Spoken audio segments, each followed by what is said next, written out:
Hey everyone. My itches. I'm so sorry.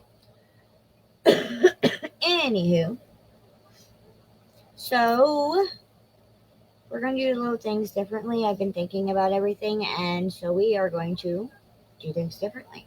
So, anyway, hi, I am Linda, the paranormal historian or para-historian, as most of everybody calls me, and this is Haunted Memoirs.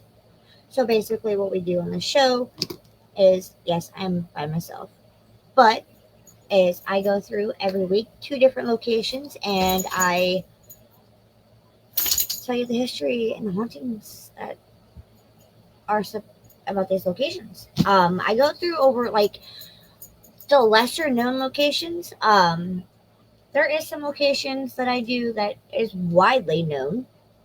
And yes, I am streaming on two different platforms. I am streaming here on StreamYard, which is also Facebook, and then I'm also streaming over on TikTok as well. So, yeah.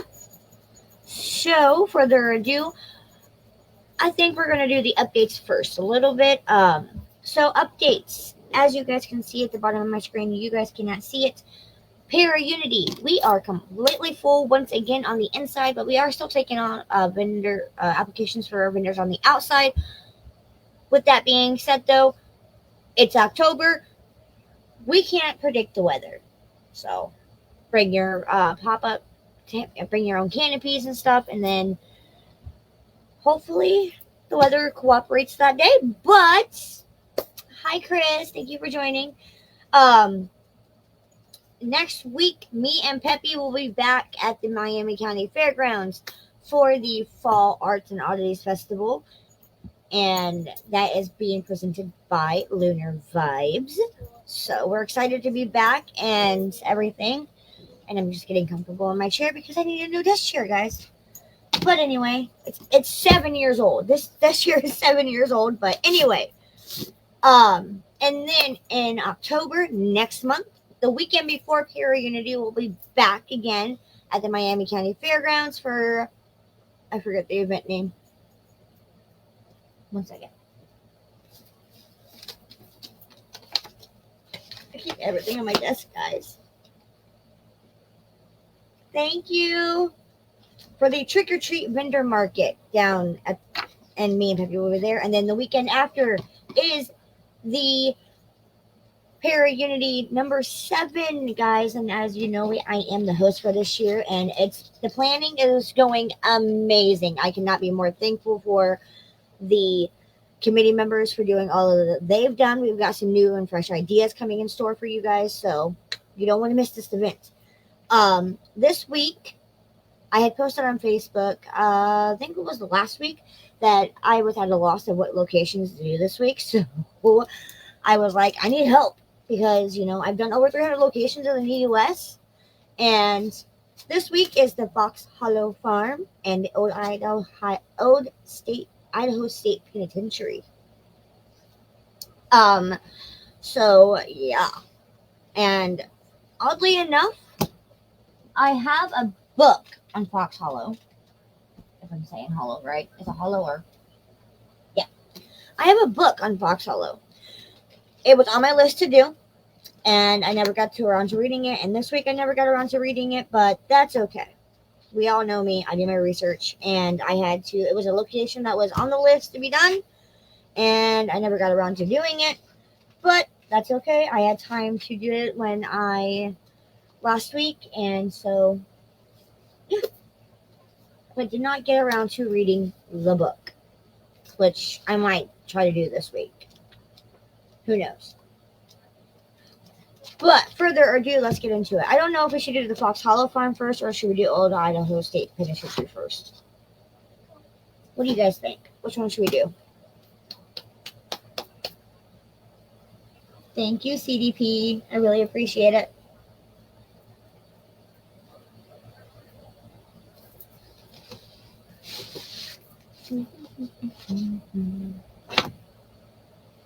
Anyway, all right. So let's just do Fox Hollow Farm first.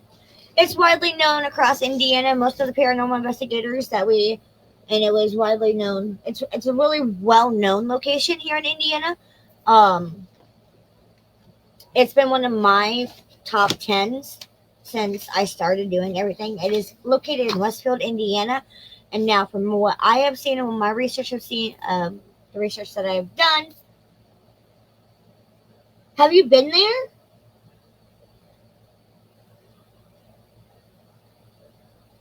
Like I said, guys, I am streaming on two different platforms. So if I'm not facing this one, I'm on my I'm doing TikTok.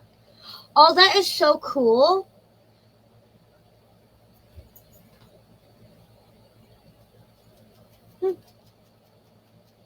I have been wanting to go, but unfortunately, you cannot no longer go to the location itself.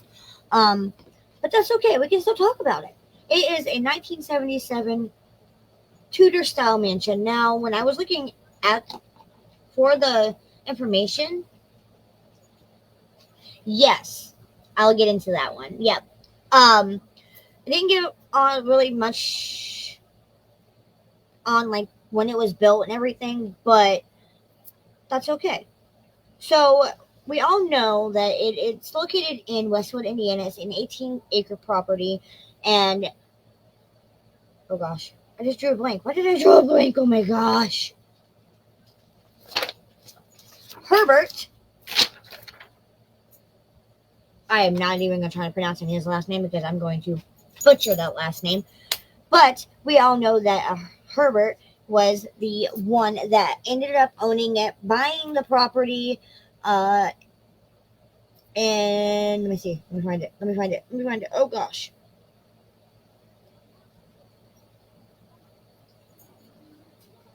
When did he buy it?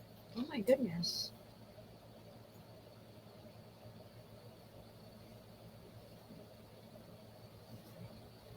You know, I ended up finding it and I totally lost it. Now I have no idea.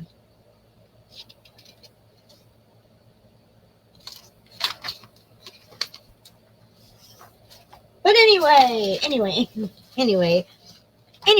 So he owned the property, and as we all know, most of us know, between in the early to mid 1900s, Herb was he ended up he did have a wife and children. He got married to Juliana in 1971 and ended up having 3 children.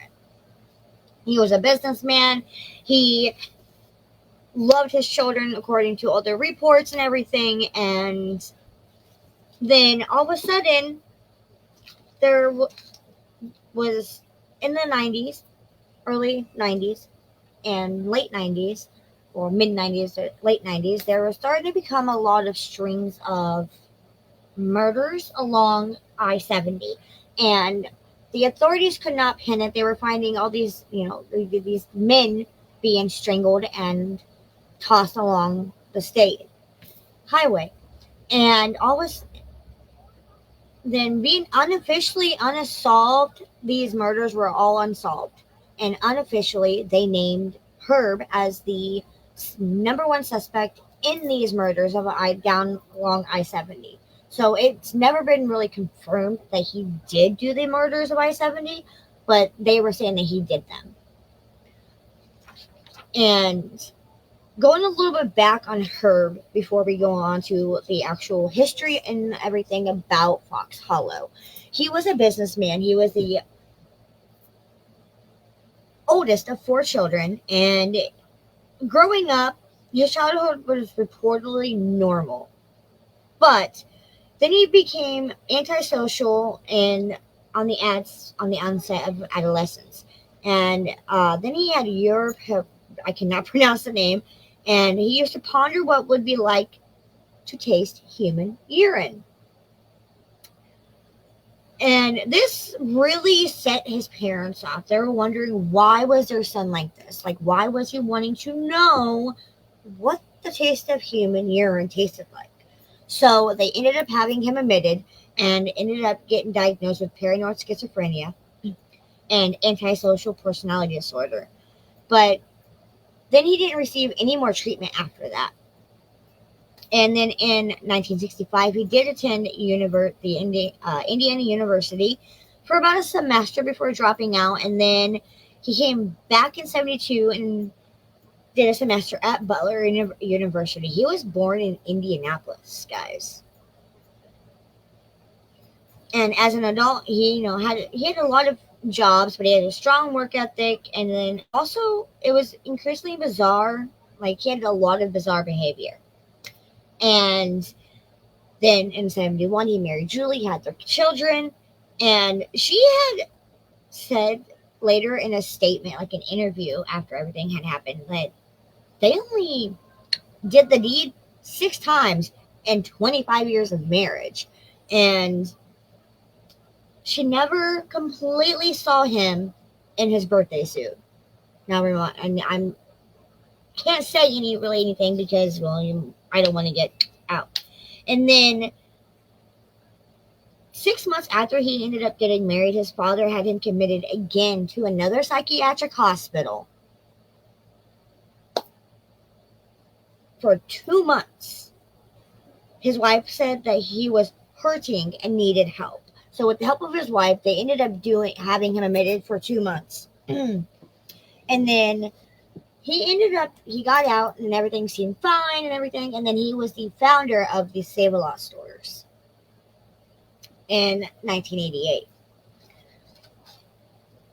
And so what officially named him as the I-70 Strangler was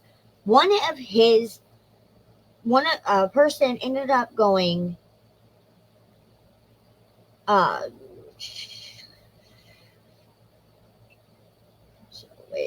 so in 91, all of the I-70 the strangulations had stopped. And about that time, let me find it again.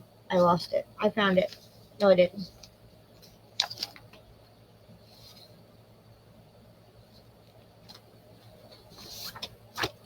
Like I said, I just did everything this week, so give me 1 second.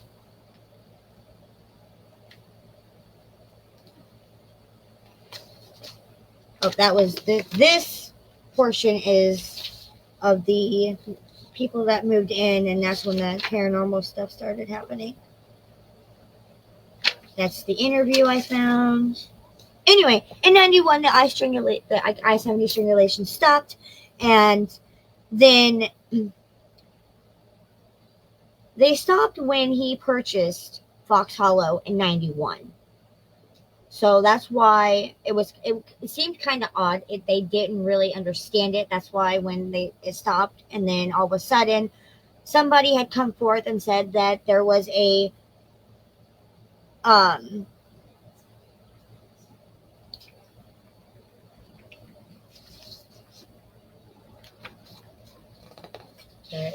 there's all the victims.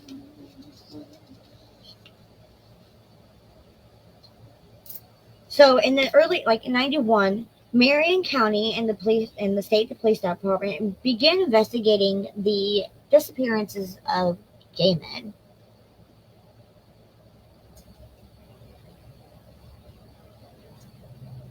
Yes, Jenny, he really is. I'm getting to all of that, so give me just 1 second. But yes, he is really crazy. I have a list. I found, crazy or not, I mean, if you look it up, you guys will be able to find it too. But I found the list of every person that went missing and was found on I-70, and like the details of everything. But so in the early 90s, like 91, after he purchased Fox Hollow, they began investigating the disappearances of gay men and of the same height, age, and weight. And then in 94, they were contacted by a man. I'm not going to name any names to keep out of respect for family members. I know it happened in the 90s, but we're still going to keep and respect the families of the deceased. That he was saying that there was a gay bar patron calling himself Brian Smart and had likely killed his friend, and he had his own encounter with Mr. Robert. Robert was going by a different name at the time. He ended up trying to do a different alias to help hide his identity. So he had This person had their own encounter. He was about essayed. Not he was not essayed. He was about uh killed off by Smart, and that he had attempted to kill him with a pool hose and a erotic asphyxiation session in his mansion, where he had met him at a club in Indianapolis. And then in 1995, he saw him again, following him in his car. And then, he got his license plate. And then upon identifying Smart as Herb, he was a suspect of the disappearances and asked to search his home. So the investigators ended up linking the murders to him.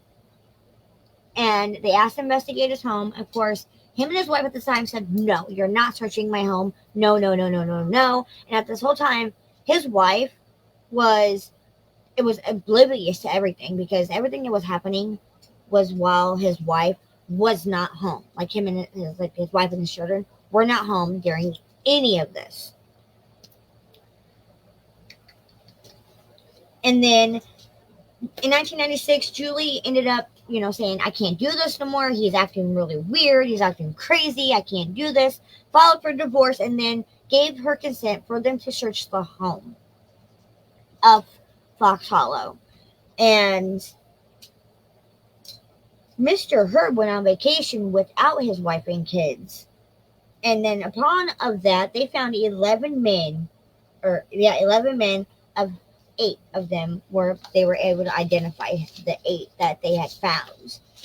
And all of a sudden, the warrant went out for his arrest. He was like, "Oh no, I'm not doing this," and he fled to Canada, where he ultimately shot himself in the head. And upon reading this, he ended up leaving a 3-page suicide note, but nothing of it, and it was saying, "Yes, I did this." He felt bad. He felt bad about his broken marriage, the failing businesses, but he never said anything about the remains of the victims, and or that he admitted to any of the crimes. He ended up saying that he described things on his trip and intended to kill himself either way, in a different place, but he didn't want to do it where there was children, so where he had did it is where he did it. And then he said his last meal was a peanut butter sandwich. And there's been a lot of media coverage on this, and they found over 10,000 bone fragments.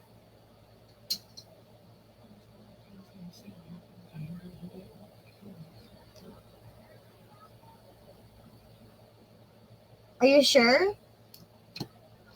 Because everything I looked up, it said he did.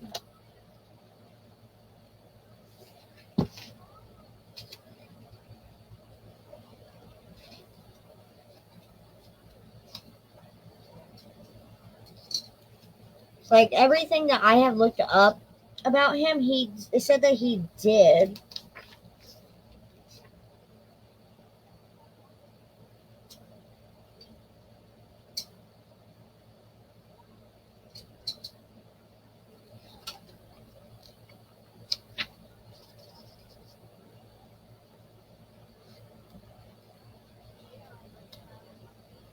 But either way,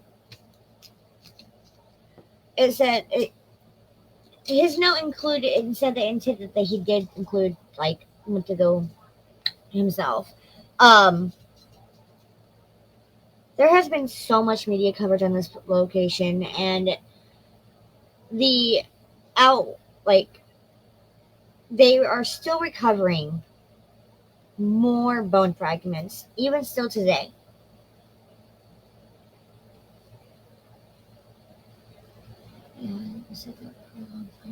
Oh, okay. I'm just going off by what I found this week when I did my research on it. But then again, I didn't really dig deep down into it, because I had the book from Richard Estep. So, and I knew Richard. So, it's been a very trying week for me. So,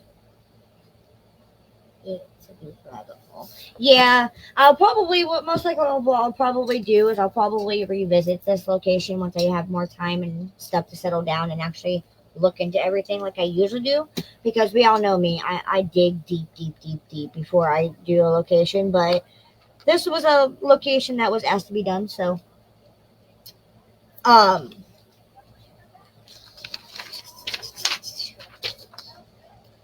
and I ended up finding a just recently, it was one of the very first things that had popped up. I found an interview from a woman that said that her father went missing back in.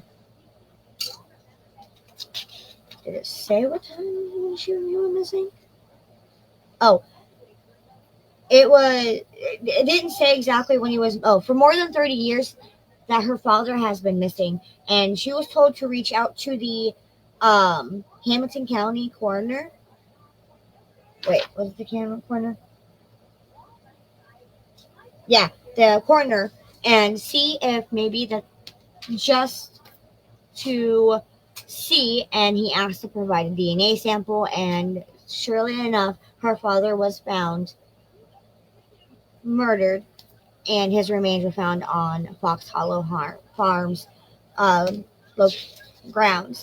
And still to this day, they're still digging it up. And the coroner's office, in the recent years, they've identified more of the bodies, but they have yet to get them all. And so they were asking people that if anybody has a relative, like a male relative missing in the early 90s, please go down there, submit a DNA sample if you have one, and maybe, just hopefully, maybe they can help with getting some closure to these families that are missing their family, their loved ones, and stuff. From what I was looking up, when I was looking it up, I ended up finding that they had found 10 more. 10 more. So, in addition to the 11 they've already found, they found 10 more on the 18 acres. That's a lot of ground. So, back going into the murders, he would lure these guys into his home with promises of Uggs and shelter and everything, and then he would strangle them. And there has been a lot of them done in the pool house because he had an indoor pool, and then he would take them out and bury them on his property. Um, Now I didn't like going off by what I've read and seen and I've heard over the years. They found bone fragments like scattered. So did he like chop them up beforehand, or did he like it's a mystery to me because I didn't find nothing in my research, but then again, I also didn't get time to read the book. So, but anyway, going on to the paranormal aspects of everything, it is said to be one of Indiana's most haunted locations. Yeah, it's believed that there is no reason may stop people from coming and investigating. Oh, because of all the bodies they keep finding. Yeah, it's yeah. That's why. That's what I seen. That's the reason why is because they're still uncovering bodies and they're still trying to. Yeah, they found more. They found 10 more. They didn't specify on like what exactly they found, but I can only imagine like they said they found 10 more victims. So that's like 30 some victims that he's done.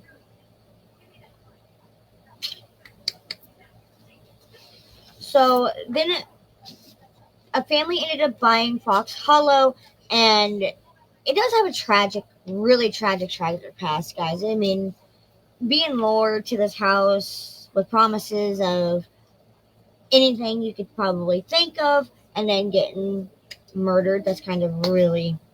But there was a family that moved into there, and everything seemed fine at first. Nothing was happening. Then all of a sudden, chaos erupts. And the family ended up going through, and while Mr.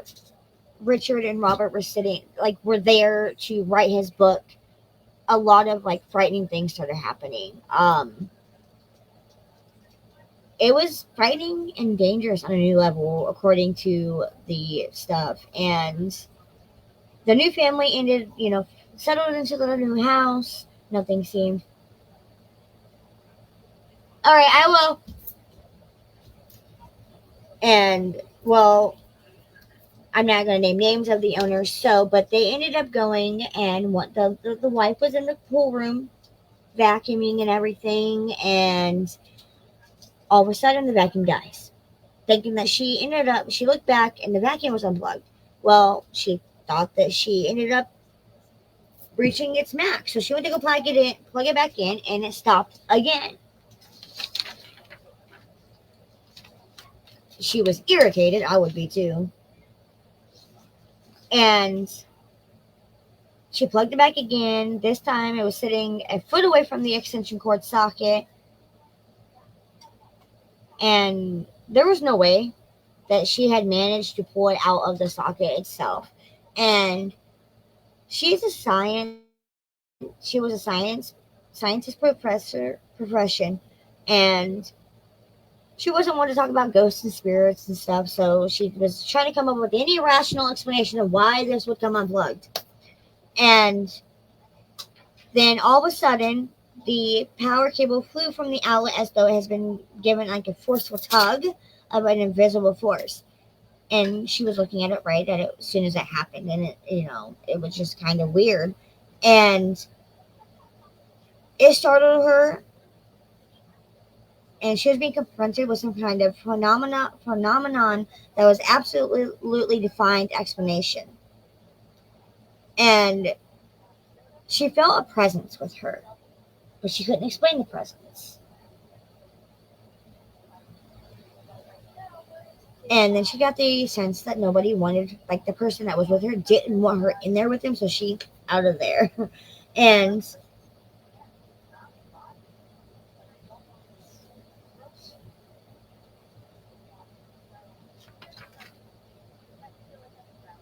they ended up having a friend come live with them, and they were in a July. Let's see.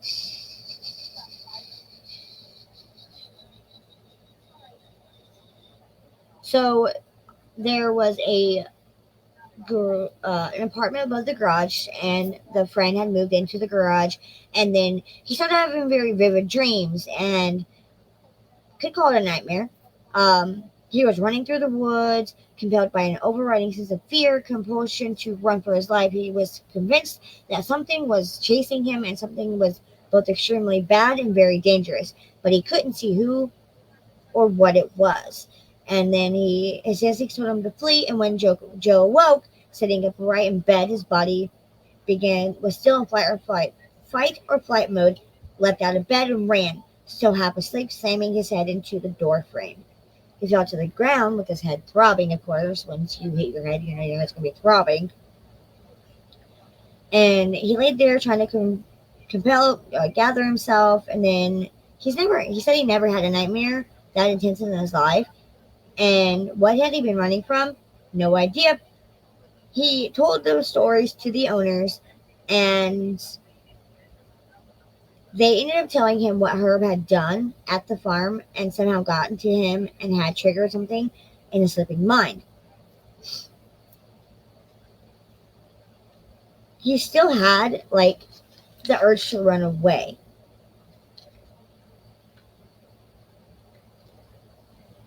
Hello, hello, hello.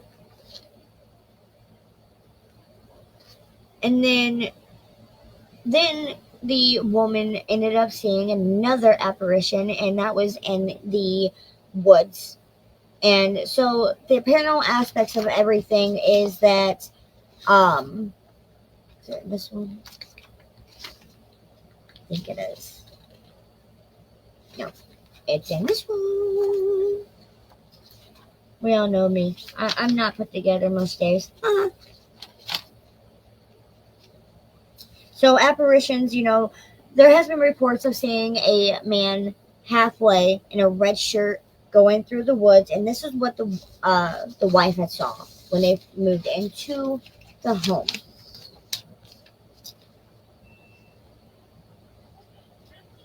Wait, where'd it go? Where'd it go? Where'd it go? Where'd it go? Where'd it go? Where'd it go? Where'd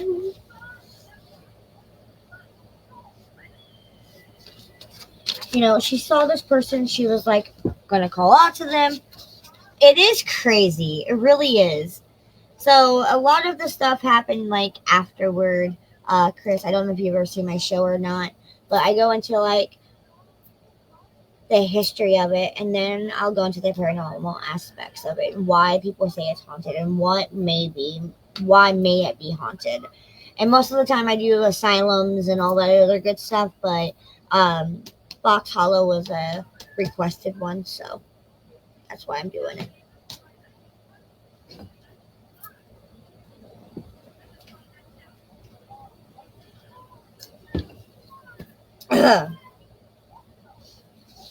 She was gonna, call out to this guy and be like, "Hey, what are you doing on my property? Why are you here?" And then all of a sudden, she looks down and there's like nothing but air underneath his chest, like at the end of his shirt. There's nothing there. Me being in the middle of the night, I would be very, very, very scared. And then she realized that she was looking at a ghost. There's been multiple reports of voices and sounds going on throughout the house.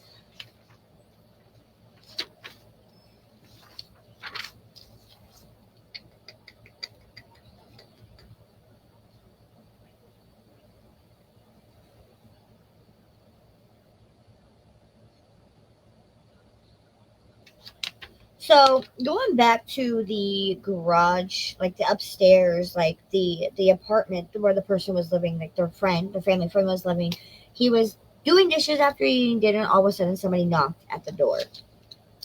So the very first time any type of paranormal activity had happened at the farm was when the new owner, the wife, ended up seeing the apparition of the guy in the woods. Of course, she ran and told her husband. They went out and looked, and nothing was there. We are almost. But anyway, back out. He went and checked it, and nothing happened. And then he went and grabbed this towel, dried his hands. The knocking had grown louder. He yelled, "I'll be right there." And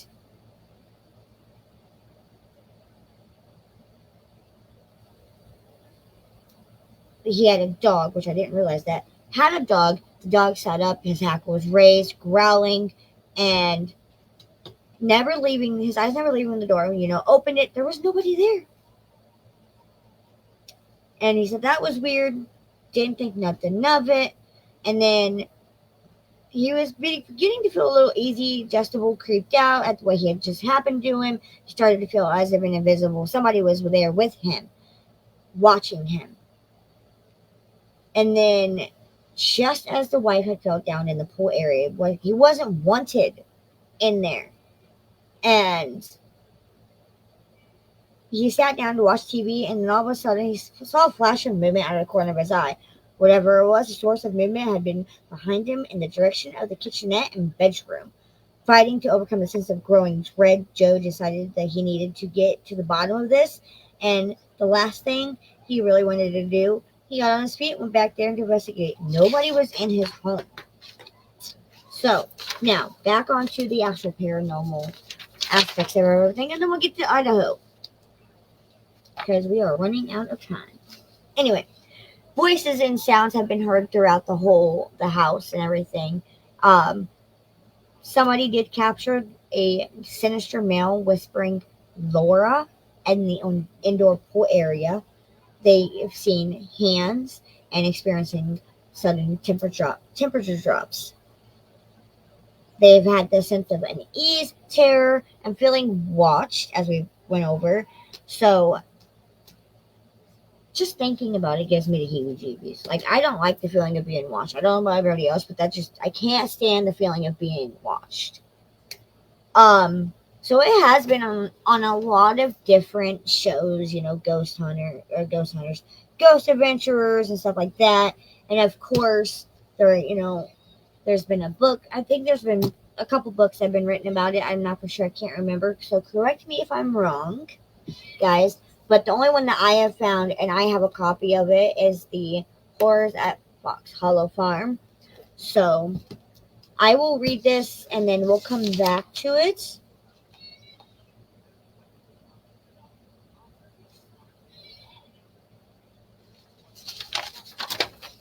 We will revisit it at a later date. But I promise we'll come back to it. I'll read the book and I will get my notes and stuff in order like I usually do.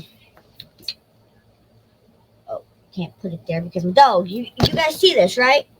See this? She thinks that my bed is her bed. But anyway, she has to be right on my bed. Don't ya?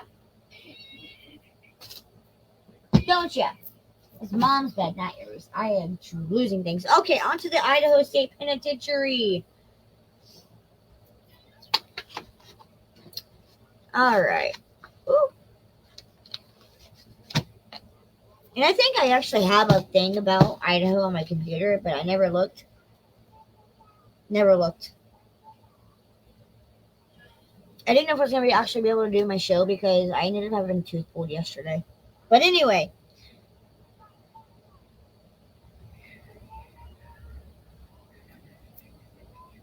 Oh gosh. Where did it go?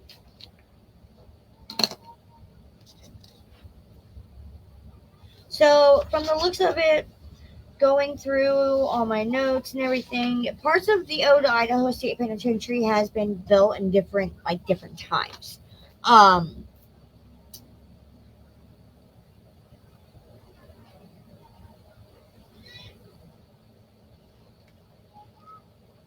It was sitting on 510 acres of land, and they were all constructed before 1950. If that says anything. In between 1887 and 1968, it had housed 214 women for various different crimes. They had their own separate prison, and so in 1906, it was constructed of wood, and then in 1920, a new crude concrete cell house for women became, and the women's prison. Right? This makes no sense, guys. So it opened its doors in 1872, and it was some of the West's most desperate criminals. And it was functional from 72 to 73 because it got shut down in 73. And from its beginning, it was a single cell house. The penitentiary grew to a complex of several distinctive buildings surrounded by a 17-foot high. Kind of don't hit the dog. He was sleeping.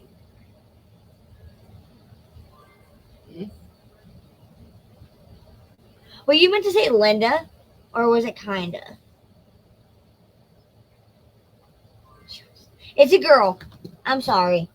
She usually is like right here next to me and wanting to be center of attention. So I'm sorry. I'm sorry, Jenny.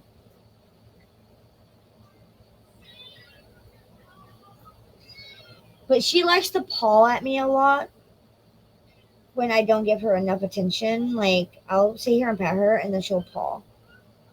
Huh? You're dying.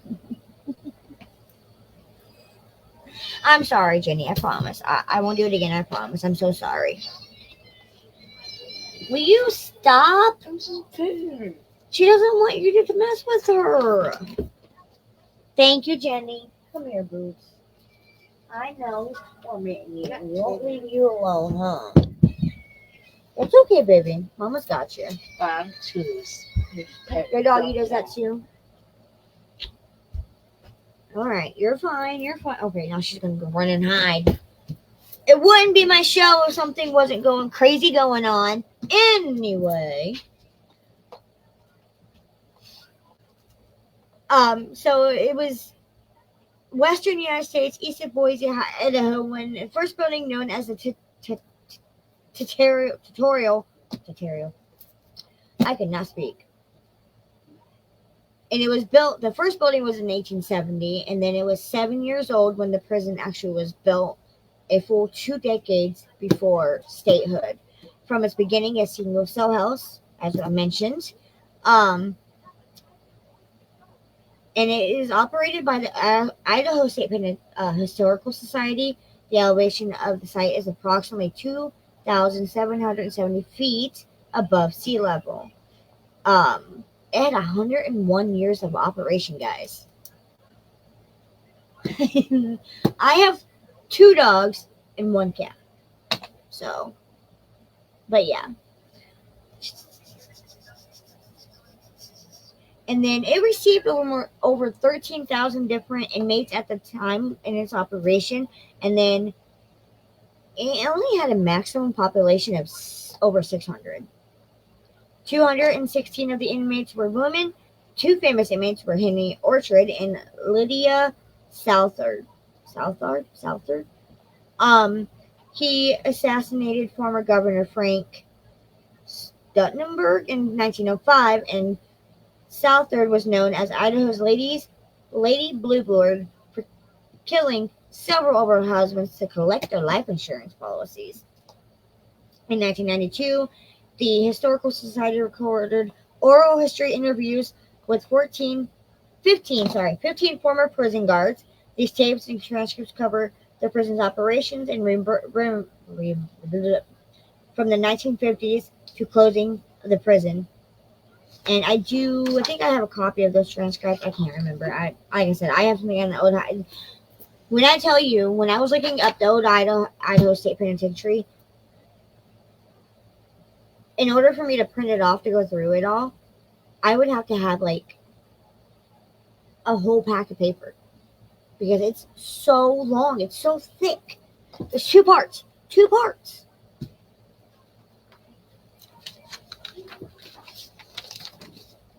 You sleeping? No. Go outside.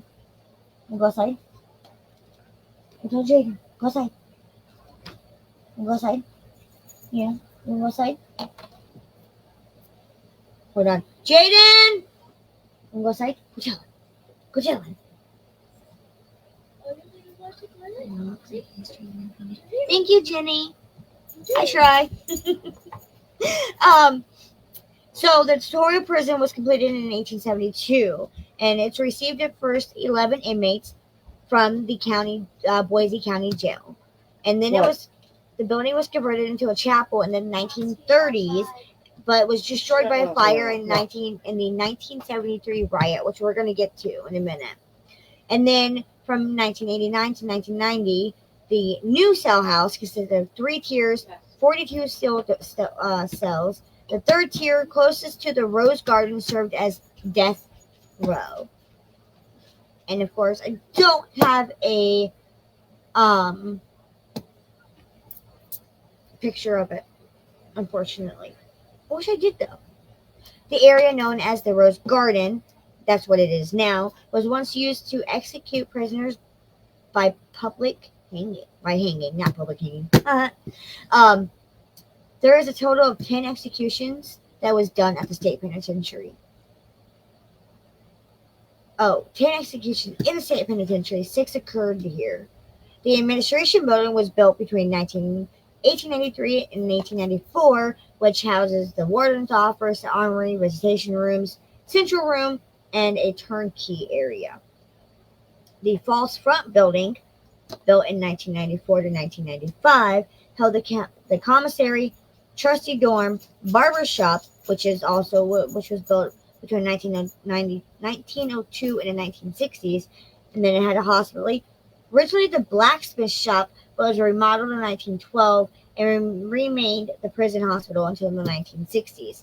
The hospital was then converted into the social services office, but burned down in the 1971 riots. So Cell House 2, it was built in 1899, and it was also known as the North Wing, contained 2 man cells. A honey bucket was placed in each cell to serve as a toilet. Inmates burned the building in the 1973 riot. Cell House 3, again built in 1899, was as the same built the same time as Cell House 2, but eventually condemned for habitation, but in 1921 was converted into a shoe factory. In 1928, the building was remodeled for inmate occupancy and became the first cell house with indoor plumbing.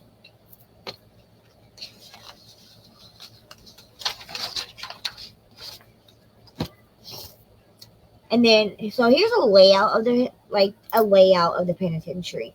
The women's ward dormitory, which was built in 1920, was built out of necessity. Prior to its completion, the women moved into the warden's old house in 1905. Previously, women did not have separate quarters, and several scandals forced their relocation. Male inmates built a wall around the old warden's home in 1906 to serve as a separate facility for women. The building had seven two-person cells, a central day room, a kitchen, bathroom facilities, and then it held the infamous Southerner. Yeah, we'll get into the activity in a minute. So there was a lot of different. Actually, old Idaho, the Idaho State Penitentiary is so big and it's got so much history to it.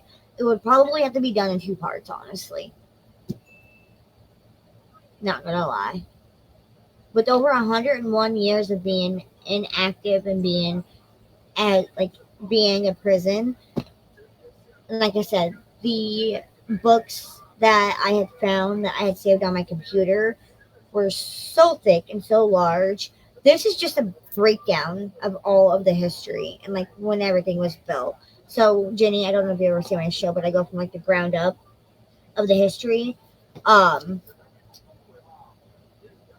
then the multi-purpose building was built by the inmates.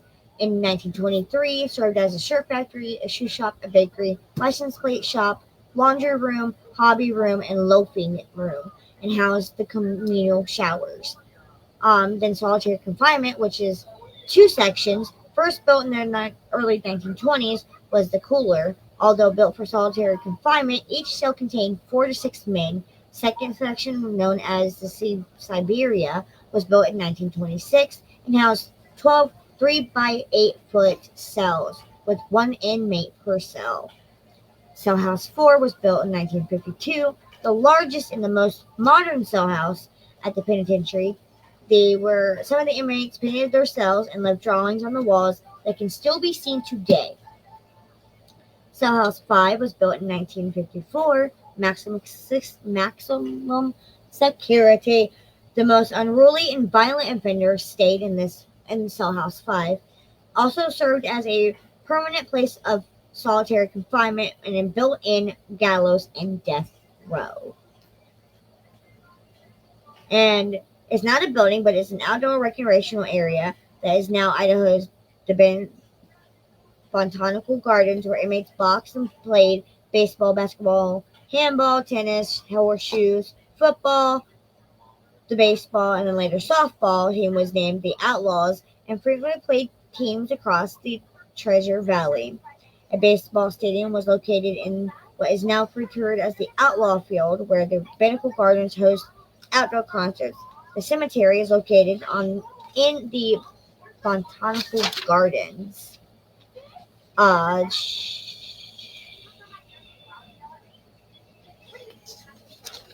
Okay, let's see.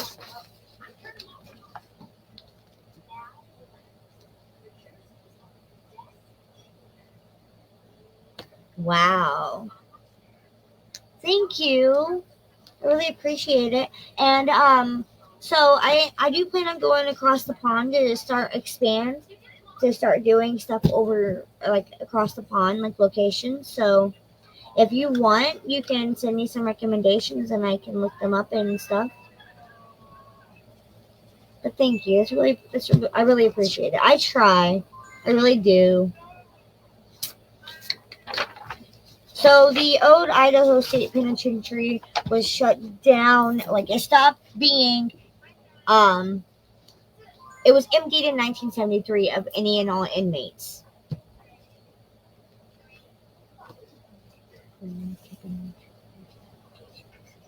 Thank you. I really appreciate it.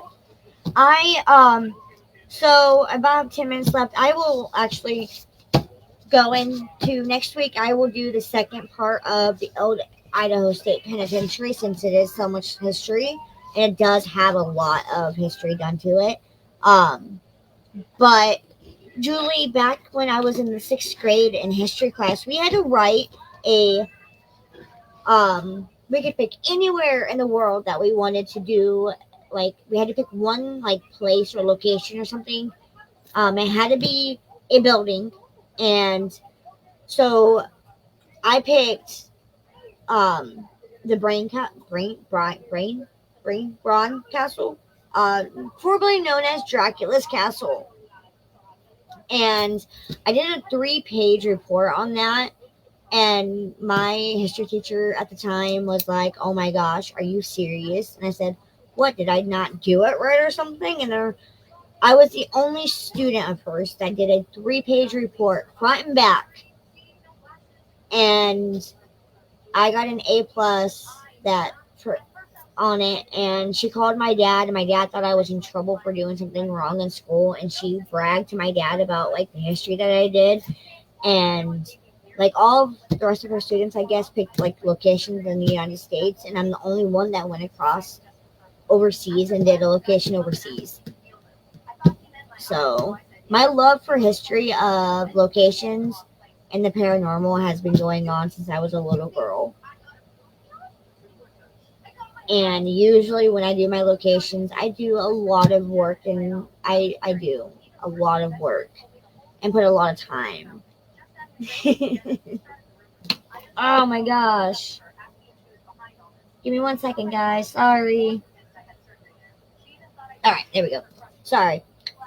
TT over here was trying to cut me out. But yeah, my love for history and stuff. So, Jenny, just to give you an idea of like all the locations that I've done so far on Haunted Memoirs here, because that's what the show is called, is Haunted Memoirs. Let's see, where'd it go? So the locations that I've done here in the United States, we're just gonna do a recap real fast. Waverly Hills Sanatorium, which is in Kentucky, the Winchester Mansion, the Hannah House, Longfellow Wayside Inn, the Phelps Mansion, Joshua Ward House, the Molly Brown House, Thornwood Castle, Cincinnati Music Hall, the Whaley House, the Jonathan Corwin House, Thornhaven Manor, Stone Mansion, Randolph County Asylum, the Kosciuszko County Jail, which is where I live in Warsaw, Indiana, the Crescent Hotel, the John Drish House, which is John Drish House, and the is it Jonathan? Oh, sorry, John Drish House and the Joshua Ward House have a connection. Don't make me jealous. Well, I'm going through the list to see if you would like me to redo any of them for you so you can see them. The Brookdale Lodges, the Lizzie Borden House, Rose Hotel, the Dye House, the Amityville Horror House, the Lalaurie House, Mont Vista Hotel, and the Union Hotel, and then Tonight's Show.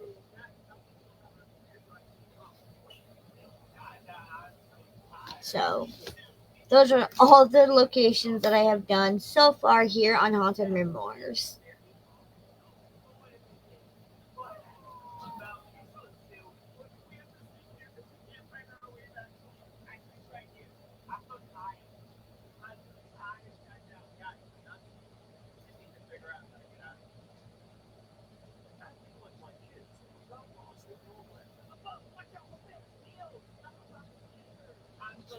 So, yes, Lizzie Borden. And actually, give me 1 second. Whew. So, a little fun fact about me is send you a request. Okay, I will. So, a little fun fact about me is I like to try to I want to be able to have like some type of book on all of my locations. And a very good friend of mine and neighbor, she is also one of my mods on TT, did me a huge favor. She read the book I have here, and it's huge. And she ended up taking notes for me and everything. And then one of my good friends that's also part of that does events that I'm going to next weekend, Lunar Vibes owner Sadie is actually related to Lizzie Borden. So, but yes, I will send you a request, Jenny. I promise. And then one of my all-time favorite books is this one right here. One of my um followers sent me this book. Now I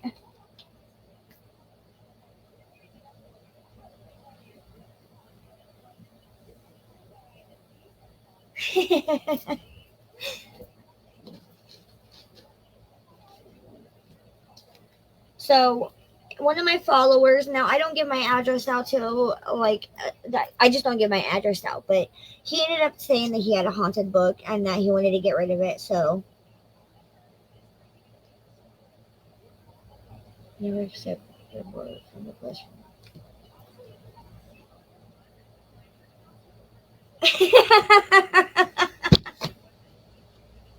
I just like totally looked and I was like, wait, what? And I looked and I was like, wait a minute. I see what you did there, Chris. Awesome.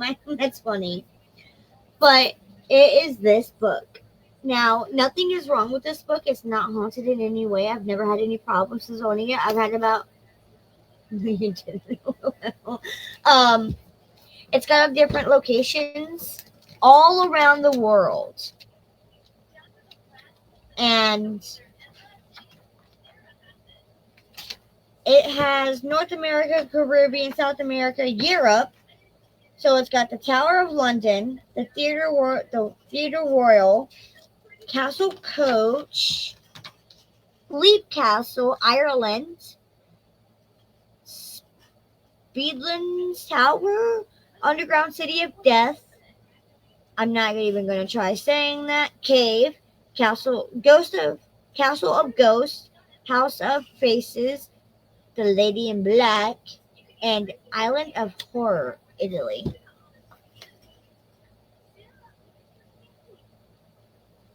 I would get a private mailbox again at your parents. Yeah, I never thought about that. That's a good idea. So I do reference going back to this book, right? Like I said, it's from a follower, and I honestly, when he heard that I was collecting books on like other locations, yeah, I would be down. I have taken guests and stuff before, so yeah, we can do that, Jenny. I have no problems with that.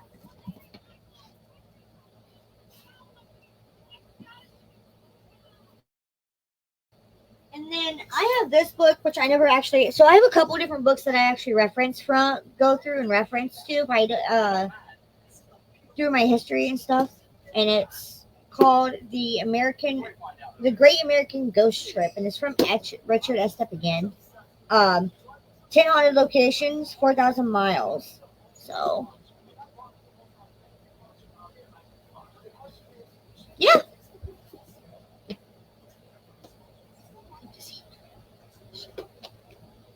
I'm down.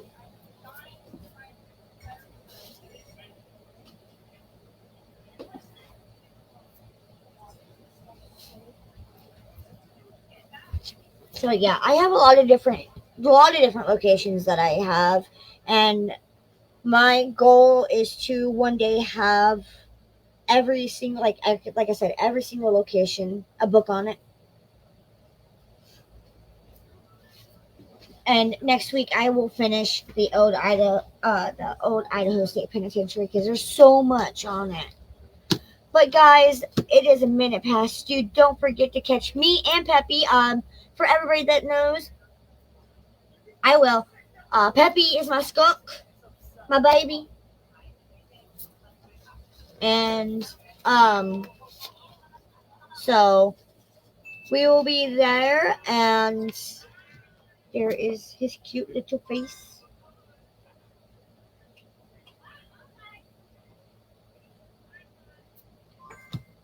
So next week will be the second part of Old Idaho State Penitentiary, and I had another request for another location that I said I was going to do. So, mwah, love you guys. See you guys next week.